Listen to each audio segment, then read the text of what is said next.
السلام علیکم ناظرین، میں رئیس اعظم حیدی حکایت صحابہ پیش کر رہا ہوں۔ حضرت عمر بن سلمہ رضی اللہ تعالیٰ عنہ کا کفر کی حالت میں قرآن پاک یاد کرنا۔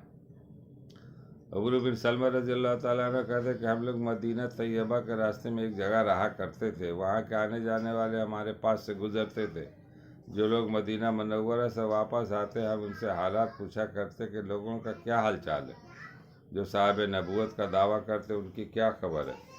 وہ لوگ حالات بیان کرتے، وہ کہتے کہ مجھ پر وہی آتی، یہی آیتیں نازل ہوئی، میں کم عمر بچہ تھا، وہ جو بیان کرتا میں اس کو یاد کر لیتا۔ اسی طرح مسلمان ہونے سے پہلے ہی مجھے بہت سا قرآن شریف یاد ہو گیا تھا۔ عرب کے سب لوگ مسلمان ہونے کے لیے مکہ والوں کا انتظار کر رہے تھے۔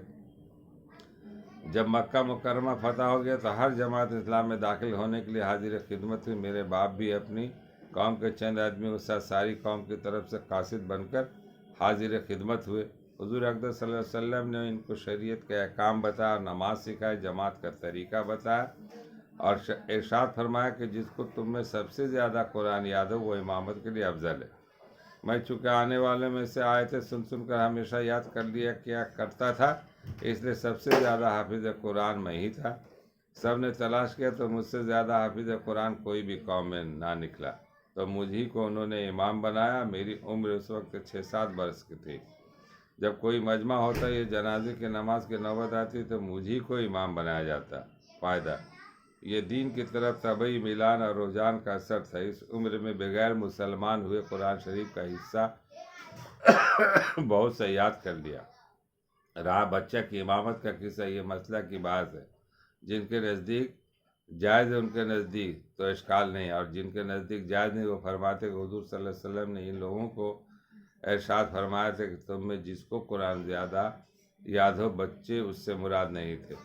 اللہ تعالی ہم لوگوں کو پڑھنے کی توفیق عطا فرمائے، پڑھنے سننے کی سے زیادہ عمل کرنے کی توفیق عطا فرمائے اور اپنے بچوں کو قرآن کا حافظ بنانے کی توفیق عطا فرمائے۔ قرآن ایک ہدایت ہے۔ قرآن پوری زندگی کی تفسیر ہے، پورے مقصد حیات اس میں۔ آپ کس طرح سے آپ کو زندگی گزارنا، صبح سے لے کے شام تک آپ قرآن کا مطالعہ کریں گے، تلاوت کریں گے، قرآن کو پڑھیں گے تو آپ کو یہ ساری باتیں آپ کے علم میں آ جائے گی۔ لہٰذا قرآن سیکھیے، قرآن پڑھیے، قرآن پڑھائیے، قرآن سکھائیے۔ اب ہر مسئلے کا حل اس میں ہے، صبح سے لے کر رات تک۔ جتنا ہم لوگ پریشان ہوتے ہیں، اگر یہ قرآن کو آپ یاد کر لیں اور اس کے ترجمہ کے معنی کے ساتھ تو آپ کو بات سمجھ میں آ جائے گی ہر جگہ پہ۔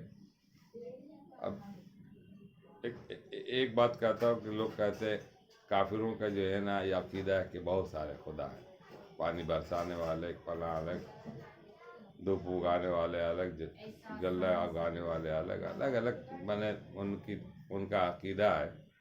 قرآن کیا کہتا ہے؟ قل هو اللہ احد۔ اب دیکھیں قرآن کی آیت آپ پڑھیے، قل هو اللہ احد، کہہ دو اللہ ایک۔ قل هو اللہ احد، کہہ دو اللہ ایک۔ قل هو اللہ احد، اللہ الصمد، اللہ بے نیاز، لم یلد ولم یولد، نہ اس کا کوئی باپ ہے نہ اس کی کوئی اولاد۔ اب اس سے کیا بات ظاہر ہوئی؟ بات سمجھ میں آ گیا، کلیئر ہو گیا کہ اللہ ایک ہے، اس کے سوا کوئی نہیں ہے۔ پوری کائنات کا بنانے والا، چاند، سورج، زمین، آسمان، پیڑ پودے، جتنی بھی چیزیں، سب کا مالک اللہ ہے۔ اللہ کون ہے؟ سوال یہ ہے کہ اللہ کون ہے، کہاں ہے، کس جگہ؟ اس کا بھی سوال لوگ کرتے ہیں کافی لوگ، کون ہے؟ میرے ساتھ بھی یہ معاملہ ہے۔ ایک سفر میں تھا میں، اسی طرح سے پنڈت کے ساتھ بات ہوئی تو انہوں نے مجھ سے سوال کیا آپ جس خدا کو عبادت کرتے ہو کہاں ہے؟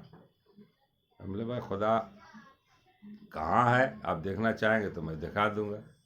بات اسی پر ہوئی، بولے ہاں دکھا دیے، میں مانوں گا۔ تو ہم نے ان کو ایگزامپل کے طور پر کہ میرے ہاتھ میں لاک ہے، تالا ہے، آپ کے سر میں مار دوں تو کیا ہوگا؟ بولے سر پھٹ جائے گا۔ بولے اس کے بعد کیا ہوگا؟ بولے اس کے بعد بلڈ نکلے گا۔ بولے اس کے بعد کیا ہوگا؟ بولے پین ہوگا۔ ہم بولے پین دکھا سکتے ہیں، درد دکھا سکتے ہیں آپ؟